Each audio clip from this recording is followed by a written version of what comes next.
이 시간 우리 함께 기도하겠습니다. 사랑의 주님, 11월 첫 주 주님 앞에 예배하게 하시니 감사합니다. 아멘. 아버지 은혜와 사랑으로 우리를 붙들어 주시고 이 시간 함께 찬양하오니 우리의 찬양을 받으시고 음명하여 주시옵소서. 아멘. 주의 은혜와 사랑이 우리 가운데 가득함을 고백하며 예수 그리스도의 귀하신 이름으로 기도합니다. 아멘. 이 시간 우리 함께 찬양합니다. 하나님은 우리의 피난처가 되시고 환난 중에 우리의 힘과 도움이 되십니다. 우리 함께 찬양하겠습니다.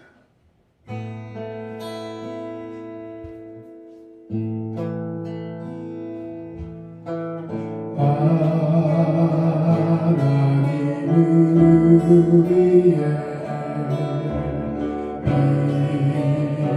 피난처가 되시고 환난 중에 우리의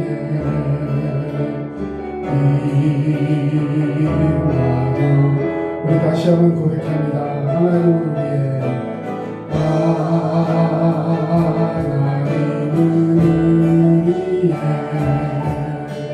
하나님은 우리의 피난처가 되시고 환난 중에 우리의 힘과 너희는 가만히 있어 주가 하나님 행할지어다 열방과 세계가 있는데 주가 높이리 아니라 사랑합니다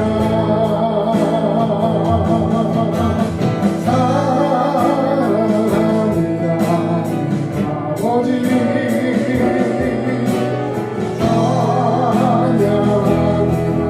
내 엄마 다하여 선포합니다 예수 그리스도 주님 오시길 기다리며 우리 처음부터 다시 한번 찬양합니다. 하나님은 우리의 피난처가 되시고 환난 중에 우리의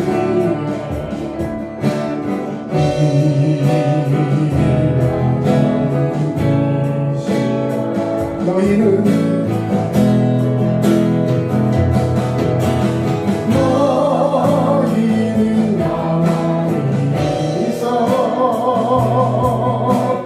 주가 하나님 행할지어다 열방과 세계가 있는데 주가 높이리 아들이라 사랑합니다 주님 사랑합니다 아버지 찬양합니다 내 몸만 다하여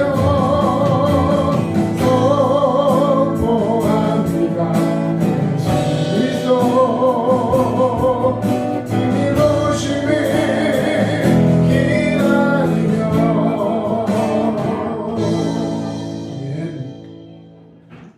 네, 오늘 함께 하실 말씀은 마가복음 12장 1절에서 12절까지 말씀입니다. 예수께서 비유로 그들에게 말씀하시되 한 사람이 포도원을 만들어 산 울타리로 두르고 즙자는 틀을 만들고 망대를 지어서 농부들에게 새로 주고 타국에 갔더니 때가 이르매 농부들에게 포도원 수출 얼마를 받으려고 한 종을 보내니 그들이 이 종을 잡아 심히 때리고 거저 보내었거늘 다시 다른 종을 보내니 그의 머리에 상처를 내고 능욕하였거늘 또 다른 종을 보내니 그들이 그를 죽이고 또 그 외 많은 종들도 더러는 때리고 더러는 죽인지라. 이제 한 사람이 남았으니 곧 그가 사랑하는 아들이라 최후로 이를 보내며 물되 내 아들은 존대하리라 하였더니 그 농부들이 서로 말하되 이는 상속자니 자 죽이자 그러면 그 유산이 우리의 것이 되리라 하고 이에 잡아 죽여 포도원 밖에 던졌느니라. 포도원 주인이 어떻게 하겠느냐 와서 그 농부들을 진멸하고 포도원을 다른 사람에게 주리라. 너희가 성경에 건축자들이 버린 돌이 모퉁이의 머릿돌이 되었나니 이것은 주로 말미암아 된 것이요 우리 눈에 놀랍도다 함을 읽어보지도 못하였느냐 하니라. 그들이 예수의 이 비유가 자기들을 가르쳐 말씀하신 줄 알고 잡고자 하되 우리를 두려워하여 예수를 두고 가니라. 아멘. 예, 모퉁이의 머릿돌. 오늘 성경에 보면 건축자가 버린 돌이 나중에 모퉁이의 머릿돌. 모퉁이의 머릿돌이라는 것은 건축물에 쓰는 돌이 아니라 따로 그 한 귀퉁이에 잘 다듬어서 그 돌을 가지고 이 건축물은 어떤 의미의 몇 날 며칠 이렇게 지은 건축물입니다 라고 말하자면 그 머리돌, 이 모든 것을 세우는 기초가 됩니다 하고 만드는 아주 좋은 돌을 기념할 수 있는 돌을 의미합니다. 자, 오늘 이 말씀을 우리가 읽었습니다. 예수님이 모든 사람들을 사랑하고 그들을 또 위해서 구원하러 오셨지만 많은 사람들은 그 예수님을 믿지 않고 또 혹은 따르지 않고 배척하고 핍박하며 심지어 예수를 죽이기까지 하였습니다. 여러분, 세월이 살같이 흘러서 이제 2021년도 오늘 11월 첫째 주일 이제 딱 2달 남았습니다. 자, 지난 10개월 동안 각자의 신앙생활을 한번 돌아보시기 바랍니다. 어떻습니까? 만족스럽습니까? 아니면 좀 아쉬운 부분이 있습니까? 팬데믹 때문에 신앙생활을 제대로 하지 못했다고 생각하십니까? 중요한 것은 주님께서 우리의 삶을 어떻게 평가하실까 하는 거예요. 우리가 팬데믹이다 혹은 건강이 안 좋았다 여러 가지 것들 이야기할 수 있습니다. 실제로 너무나 환경도 어렵고 힘든 부분들 많이 있었습니다. 그러나 중요한 것은 주님이 어떻게 평가하실까라는 부분에 있어서는 우리의 사정과 형편이 아니라 하나님의 기준과 또 그에 합당한 우리의 모습이 어떠한가를 한번 생각해 볼 필요가 있다는 사실입니다. 주님께서 오늘 우리를 어떻게 생각하실까? 우리는 예수 그리스도를 믿기 때문에 우리는 하나님 나라 백성인 줄로 믿습니다. 아멘. 하나님 나라 백성은 하나님이 맡겨주신 것을 하나님 뜻대로 관리하여서 그 후에 하나님이 원하시는 열매를 거두어야 합니다. 혹시 하나님이 맡겨주신 것을 자기의 것인 양 제멋대로 사용하거나 낭비하고 있지는 않습니까? 우리는 악하고 게으른 청지기가 아니라 선한 청지기가 되어야 하는 줄로 믿습니다. 아멘. 오늘의 말씀을 각자의 삶에 적용하면서 어떤 상황에서도 주님을 바라보며 주님 뜻대로 살면서 주님이 원하시는 열매 맺는 그리고 주님께 영광 돌리는 그런 복된 성도가 되시기를 주님의 이름으로 축원합니다. 아멘. 오늘 본문에서 하나님을 포도원 그 주인으로 표현하고 있습니다. 자, 그러면 하나님은 어떤 분이실까요? 자, 포도원 주인은 포도원을 가지고 있으면서 거기서 뭘 원할까요? 포도원 주인이 원하는 게 뭘까요? 열매가 많이 맺는. 그렇죠. 열매 맺기를 원하는 거예요. 그 열매 수출로 무언가 소득을 내고 그것을 통해서 농장에서 일하는 사람들 품삯도 주고 거기서 어떤 영유를 취하기도 하고 우리식으로 표현하면 땅값도 오르면 좋겠고요. 그러나 정말로 농사 짓는 사람은 거기서 소출을 원하는 거예요. 하나님은 열매 맺기 원하시는 분인 줄로 믿습니다. 아멘. 주인이 포도원을 조성하고 세를 준 농부들에게 소출을 요구하듯이 하나님은 우리 모든 사람들에게 의로운 열매를 요구하고 계십니다. 그러나 그들은 포악하고 불공평한 열매만 맺었습니다. 무화과 나무를 저주하신 사건 알고 계실 거예요. 예수님이 길을 가다가 시장하셔서 무화과 나무를 보셨어요. 무화과 나무는 잎이 무성하고 그 잎이 무성한 안쪽으로 들어가 보면 무화과 열매가 맺혀 있습니다. 길을 가다가 열매가 잘 보이지 않아요. 그러나 거기 시기가 딱 이제 열매 맺힐 시기가 되면 열매가 맺혀 있는 게 정상인 거죠. 그 열매를 탁 따서 반으로 쪼개면 그 속에 정말 꿀송이 같이 맛있는 무화과 열매가 맺혀 있는 것입니다. 그런데 그곳에 가서 무화과 열매를 따려고 탁 가봤더니요, 열매가 하나도 없었어요. 자, 그때 예수님이 어떤 반응을 보이셨냐면 그 무화과 나무를 저주하셨습니다. 그러자 갑자기 무화과 나무가 말라 죽어버렸어요. 자, 이 성경을 읽을 때 여러분은 어떻게 생각하십니까? 아니, 열매가 없다고 나무 죽여? 혹시 이렇게 생각하십니까? 아니, 열매가 안 맺힐 그런 시기가 혹시 아니었을까? 이렇게 생각할 수도 있을 거예요. 그런데 우리는 예수님을 그러면 뭐 예수님 성격이 좀 안 좋으신가? 뭐 이렇게 생각할 수도 있을 거예요. 그러나 여기서 얘기하는 건 뭐냐면 주인은 열매를 구할 자격이 있다는 거예요. 그리고 그 주인에게 합당한 열매를 내는 것이 그 본분을 다하는 책임이라는 사실입니다. 오늘 주님은 저와 여러분에게 맡은 것에 충성하기를 원하여 주시는 줄로 믿습니다. 또 예수님은 성전 정화 사건을 일으키셨어요. 성전 정화.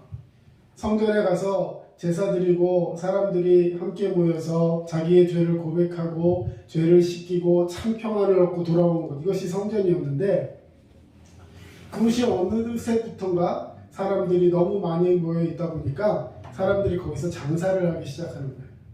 그렇다고 거기서 뭐 물건 팔고 이런 것은 아니었고요.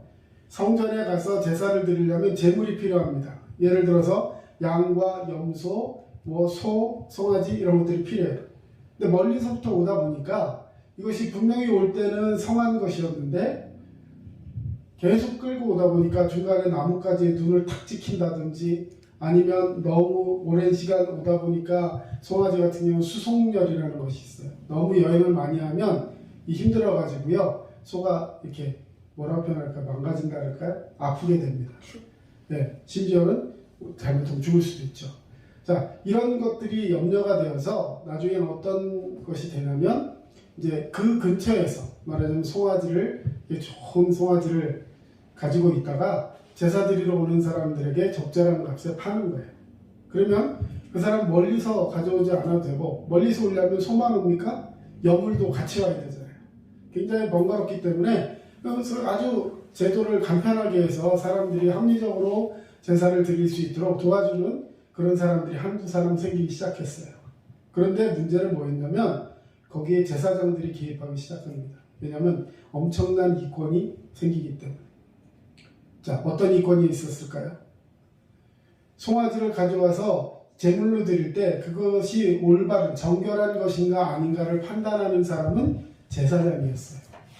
그런데 제사장이 예를 들어서 한쪽에 흠집이 난 것을 이거는 안 된다 하고 판단을 하면 송아지로 하나님 앞에 제물을 드리려고 가져왔는데 이것은 더 이상 제물로 드릴 수 없는 소가 됩니다. 사태가 굉장히 심각해집니다. 제물로 드릴 수 없는 소는 어디다 쓰면 될까요? 네, 자, 우리는 간단히 생각해요. 제물로 드릴 수 없는 것은 그냥 잡아먹으면 되잖아요, 그죠?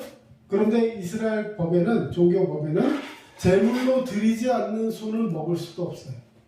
왜? 부정한 것이기 때문에. 하나님 앞에 드려지지 않은 것을 유통시키는 것은 이방인들이나 하는 짓입니다. 자, 그러다 보니까 이건 먹을 수도 없어. 그렇다고 하나님 앞에 드릴 수도 없어. 난감하게 되겠죠. 그럼 그 속값이 예를 들어 자기가 가져올 때는 500만 원짜리였는데 그렇게 딱 인식이 되고 나면 얼마짜리가 될까요? 완전 헐값이 되겠죠. 헐값이 돼요. 근데 여기서 기적이 일어납니다. 헐값이라도 팔아서 염소 한 마리라도 바꿔서 그것을 이제 제사를 드려야 되잖아요. 울면서 어쩔 수 없이 그걸 팔아요. 500만 원짜리 100만 원에 팝니다. 그리고 조그만 염소 한 마리를 샀어요. 그리고 제사를 드리고 갔어요. 그러면 그 상처 입은 손은 어떻게 될까요? 저 뒤쪽으로 이제 가죠. 근데 여기서 요술이 일어나요. 제사장이 누굴 시켜갖고 그 손을 깨끗이 씻깁니다. 상처 입은 곳에 약을 발라줘요. 잘 다듬어 줍니다. 그러고 나서 시장에 갖다 팔아요. 제사장이 오케이 한 수로 다시 450만 원에 팔아요. 이렇게 되니까 이권이 엄청 남겠죠. 하나님 앞에 드리는 성전세를 내기 위해서 돈을 바꿀 때 원래 500원이면 500원으로 바꿔줘야 되는데 500원을 400원으로 바꿔줘. 뭐 이런 식으로 하면서 제사장들이 거기서 풍리를 취하는 거예요. 자, 사람들은 그 자리를 잡기 위해서 제사장이 뒷돈을 내기 시작하고 거기서 사람들은 뭔가 막 상업이 일어나니까 사람들이 엄청나게 모이잖아요. 이런 식으로 가다 보니까 거기가 부패한 시장터가 되고 만 거예요. 하나님 앞에 정결한 마음으로 나와 예배드려야 하는데 그곳이 부패한 시장터가 되고 만 것입니다. 예수님은 그걸 아셨어요. 그래서 거기를 노끈을 채찍 삼아서 상을 때리고 뒤집어 엎고 그런 사람들을 다 쫓아내면서 성전에서 이 강도처럼 행하는 이놈들을 다 쓸어버린다 하면서 예수님이 성전을 다 뒤집어 엎은 거예요. 자, 거기에 배후에는 제사장, 유대인 지도자 이런 많은 사람들이 있다고 말씀드렸습니다. 자, 예수님을 좋아할까요? 좋아하지 않을까요? 뭐 말할 필요가 없죠. 예수님을 좋아하지 않았어요. 오늘 본문의 마지막 절에 보니까요. 예수님을 잡아드리려고 왜 저렇게 말하는 그 예수님이 너무 미웠어요. 그래서 잡아드리려고 했지만 예수님을 따르는 무리들이 많았거든요. 그래서 그 사람들은 곧 다 유대인이었고 그들이 존경하는 사람들이었고 그런 사람들이었기 때문에 예수님과 함께하는 그 무리들이 혹시라도 밀란을 일으키거나 자기들에게 해코지할까봐 두려워서 그대로 예수님을 풀어주기는 했지만 예수님은 여전히 그들의 마음속에 우리한테 부담스럽고 차라리 없었으면 좋겠어. 여러분 예수님은 누구십니까? 하나님의 아들이시고 하나님과 같은 분이시고 우리를 모든 죄 가운데서 구원하시는 우리의 유일한 구원자 되신 예수 그리스도신 줄로 믿습니다. 그런데 사람들은 자기의 필요에 맞지 않다고 버렸어요. 자기의 소견에 맞지 않다고 그를 의지하지 않고 그를 배척했습니다. 여러분, 우리의 신앙은 어떻습니까? 오늘 주님은 우리에게 열매를 원하신다 말씀드렸습니다. 우리는 자기가 원하는 것을 열심히 해서 무언가를 결과를 내놓고 이것을 하나님이 기뻐하실 것이다 라고 생각할 때가 종종 있어요. 그러나 여러분, 하나님이 원하시는 것이 무엇일까? 우리는 먼저 거기에 귀를 기울여야 합니다. 여러분 그럴 때 있어요. 열심히 뭔가 공부했어요. 그리고 답을 적습니다. 그런데 그 답이 그 출제한 선생님이 원하는 답이 아니면 그 답은 뭐예요? 오답이에요. 아무리 내가 열심히 공부하고 내 생각을 적었어도 출제한 선생님의 뜻이나 의도와 상관없는 답을 써놓으면 그것은 채점에서 이 득점을 하지 못합니다. 우리가 때로 그럴 때가 있다는 거예요. 언제 그럴까요? 처음 시작부터가 주님이 원하시는 것이 무엇인지를 물어본 일이 없는 거예요. 그냥 내 생각, 내 뜻, 내 판단, 내 계획대로 뭔가 막 열심히 하다가 그러고 나서 어떤 결과가 나오면 막 좋아하고 그러지 않으면 막 또 실망하고 하나님이 내가 원하시는 것은 무엇인지 한번 궁금하지도 않다가 그냥 내 뜻대로 안 되면 막 화가 나고 또 뭔가 잘 되는 것 같으면 막 교만해지고 겸손치 못하고 여러분 우리는 많은 그런 실수들을 하고 있어요. 하지만 정말 우리가 원하는 것 오늘 첫 질문이었습니다. 하나님 어떤 분이신가? 하나님은 열매를 원하신다. 근데 그 열매는요 오늘 포도원 소출을 원한다라고 써있지만 사실은요 그 종들의 순종을 원하는 거예요. 포도원 주인이 거기서 나오는 포도도 중요하지만 여러분 만약에 이 포도원 주인이 그냥 포도만 원했다면 여러분 자기가 보낸 그 이제 가서 포도 잘 거두었는지 보고 거기서 남은 돈들을 이렇게 받아와라 라고 했을 때 그 보낸 종을요 거기 있던 포도원을 빌려준 소장농들이요 이 합심을 해가지고 죽였어요. 돈을 받으러 간 종을 말하자면 주인의 사명을 받은 사람, 우리 그걸 특사라고 합니다. 주인의 사명을 받고 그 포도원 소작들에게 간 사람을 죽였어요. 그거는 결국 누구를 죽인 거예요? 주인이 보냈으니까 주인을 죽인 거나 똑같은 거예요. 자신들의 명령체계에서 자기들을 이렇게 리더하는 사람인데 그 사람을 무시하고 거기 보낸 사람을 죽였다. 나는 너한테 포도원 소출을 주지 않는다. 이거예요. 옳다면 와봐라 이거죠. 자, 여러분 같으면 어떻게 할까요? 한번 물어볼게요. 어떻게 할 것 같습니까? 내가 밭을 빌려줘서 포도나무도 내가 심어놨어요. 그리고 사람들을 데려다 소작농들을 데려다가 포도를 이렇게 잘 가꿔가지고 소출을 얻어서 나오는 걸로 소작료도 지불하고 이제 그걸로 경제 활동을 하는 거예요. 자, 그런데 이 사람들이 그 소작료를 받는 건 고사하고 그 수출을 다 자기들이 먹어버리기 위해서 보낸 종을 죽여버립니다. 여러분이 주인이에요. 그럼 어떻게 할까요? 신고해요. 죽여요. 누굴 죽여요? 그 소장농들을. 누가? 주인이.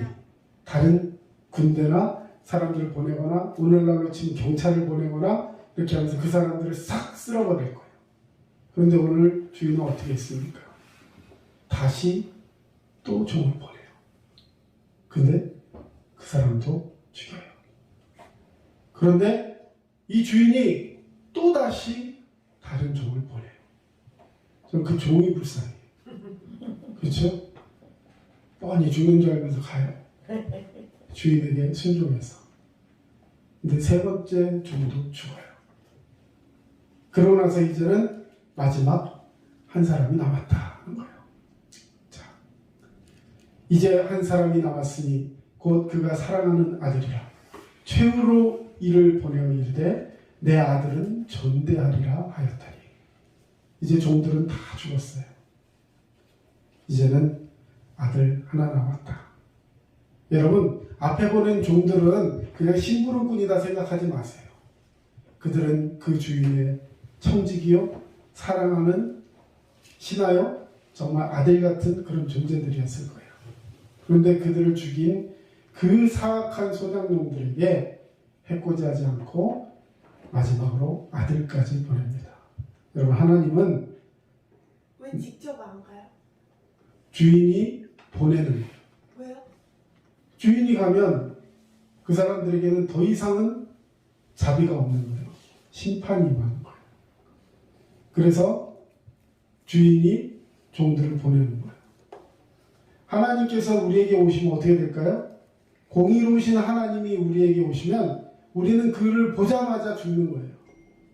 죄 많은 우리는 하나님을 바라볼 수도 만날 수도 없습니다. 그래서 주님은 대신에 인간의 몸을 입고 우리에게 예수 그리스도를 보내신 거예요. 여러분, 그게 사랑이에요.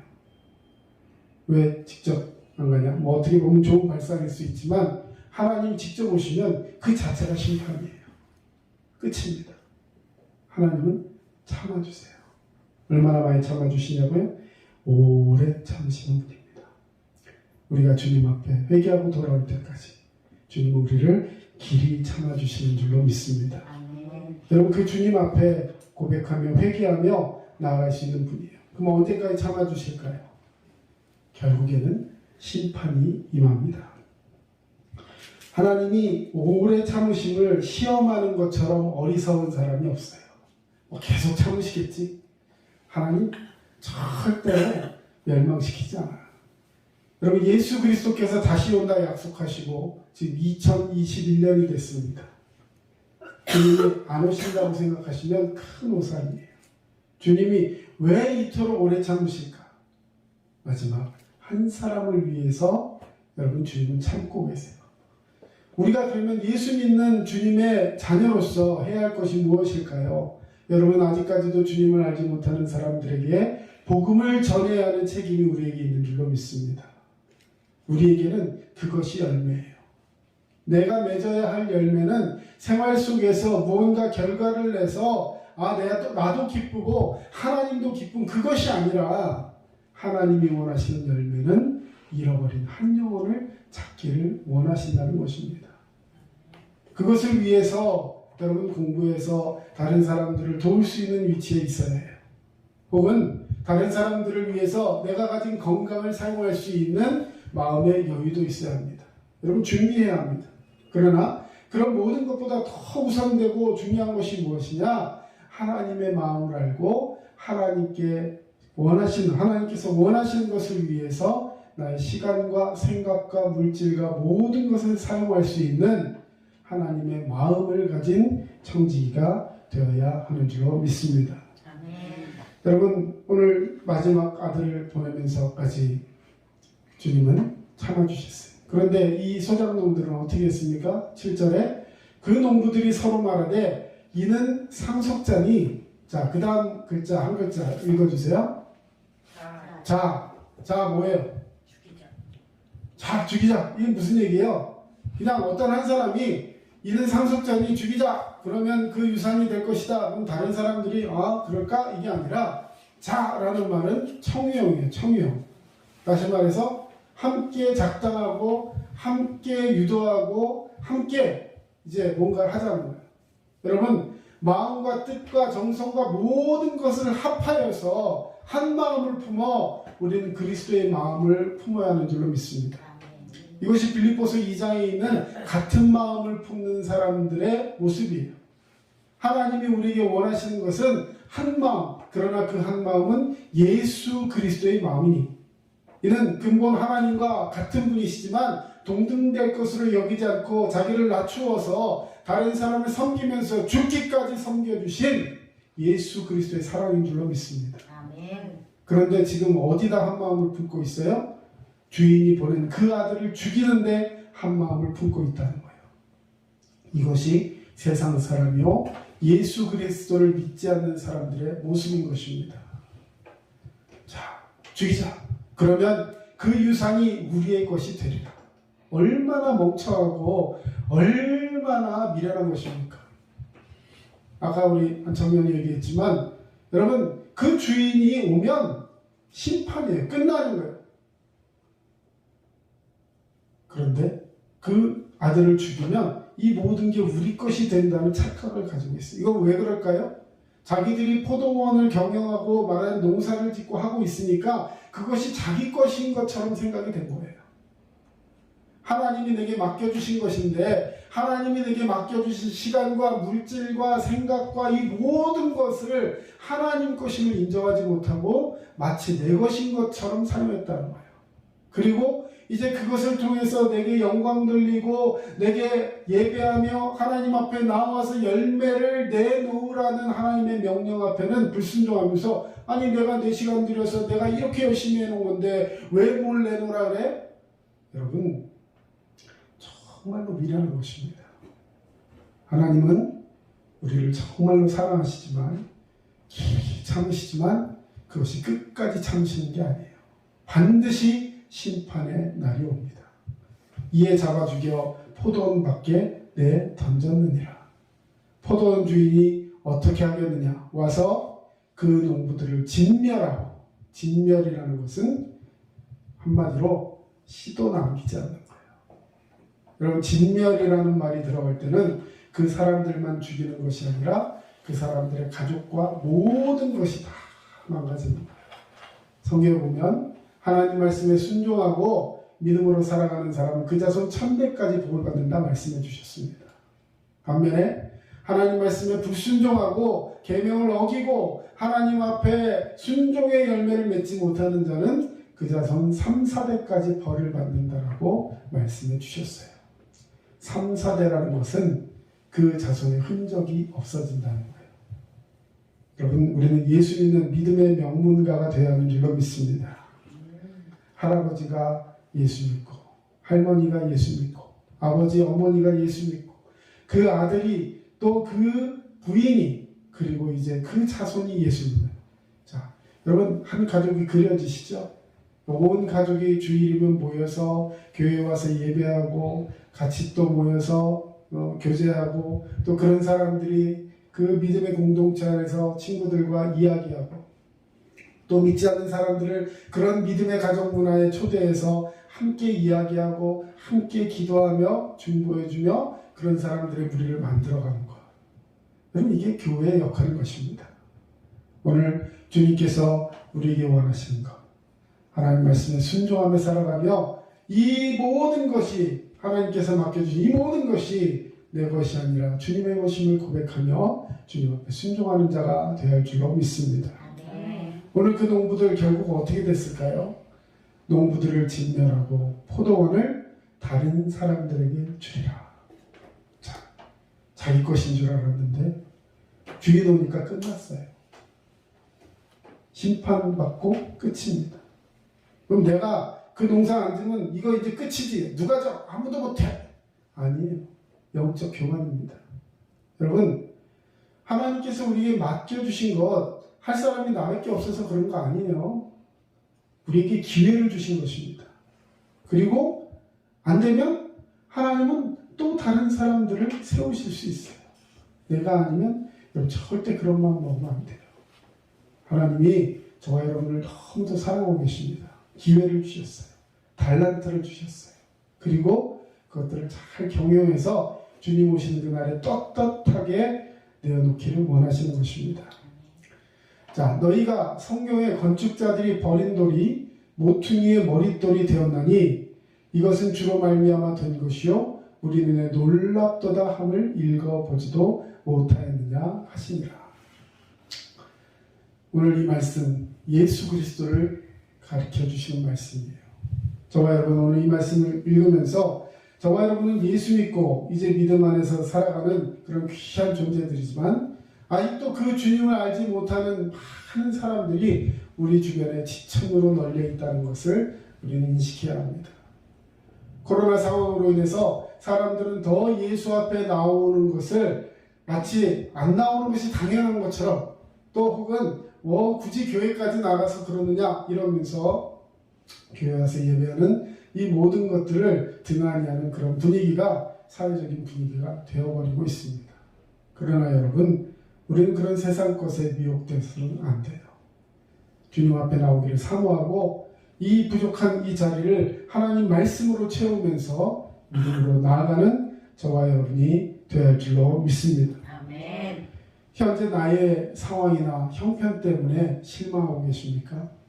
여러분 주님 우리에게 놀라운 것을 계획하고 계세요. 중요한 것은 내가 주님의 편인지 그리고 주님을 위해서 무엇을 해야 하는지를 고민하고 있는 사람인가가 중요한 거예요. 뭘 하느냐가 중요한 것이 아니라 내가 주님의 편인지 그리고 주님이 나를 위해서 무언가를 요구하고 계신다는 걸 생각하면서 늘 기대하면서 오늘이 나오실까 내일이 나오실까 그 주님 오시기를 고대하면서 주님 앞에 서는 그런 저와 여러분 되시기를 주의 이름으로 축원합니다. 기도하겠습니다. 사랑의 주님 감사합니다. 오늘도 주님의 은혜와 사랑으로 포도원의 주인 되신 하나님께서 그 아들 예수 그리스도를 우리에게 보내시기까지 그 세상을 참으시며 마지막 그 아들을 보내면 존대케 하리라는 그런 생각을 가지고 아버지 우리를 섬기시고 배려하셨지만 주님을 알지 못하는 많은 사람들은 배척하며 죽이기까지 아버지 예수님을 버렸습니다. 그러나 하나님께서 원하시면 그 버려진 돌이 머릿돌이 되어서 그 모퉁이에서 장식되어서 그 모든 집의 영광을 받으시는 예수 그리스도가 되심을 우리는 믿습니다. 아버지 우리가 믿음 안에 살아가면서 때로는 부족하고 때로는 연약하며 말씀대로 살아가지 못한 부분이 있더라도 아버지 하나님 말씀 앞에서 세월 속에서 아버지 이제 순종하면서 주님이 원하시는 것이 무엇인지를 분별하며 살아갈 수 있는 분별력 있는 그리스도인 될 수 있도록 주님 역사하여 주시옵소서. 아멘. 지금은 우리 주 예수 그리스도의 은혜와 하나님 아버지의 크신 사랑하심과 성령님의 도우심과 위로 교통 충만하심이 믿음 안에 살아가는 모든 성도들의 머리 위에 이제로부터 영원토록 함께 하심만을 간절히 축원하옵나이다.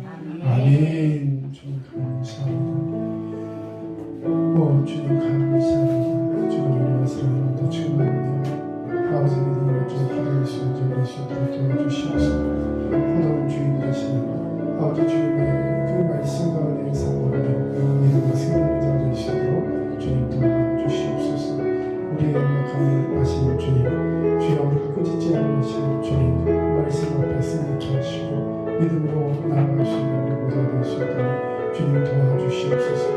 하나님 아버지 우리를 용서하시옵소서. 하나님을 경외하는 주님 도와주시옵소서. 지금까지 남양주 다산신도시 두드림 침례교회 정철호 목사였습니다.